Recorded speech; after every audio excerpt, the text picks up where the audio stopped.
పించడం, గోవుకి ప్రదక్షిణం చేయడం, గోవుకి గ్రాసం పెట్టడం, గోవుకి గరుకు స్తంభం వేయడం, గోవుని నిమరడం, గంగడోలు దువ్వడం, గోవుని రక్షించడం, ఇవన్నీ పరమోత్కృష్టమైనటువంటి పుణ్యకార్యములు. అందుకే పెద్దలు ఒక మాట చెప్తారు, అన్నిటికన్నా కష్టం ఏది అంటే అమ్మ వెళ్ళిపోవడమే.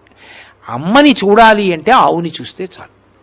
ఆవు వంక చూస్తే అమ్మ వంక చూసినట్టే. నా పుట్టినరోజు నాడు అయ్యో మా అమ్మ లేదే, పాపం నా పుట్టినరోజుకి తొక్కుళ్ళడ్డు చేసి పెట్టేదే, ఆశీర్వచనం చేసేదే అనిపించింది అనుకోండి, ఆవు పాలు తెచ్చుకు తాగాననుకోండి, మా అమ్మ చేత్తో చేసి పెట్టిన ప్రసాదం నేను తినేసినట్టే.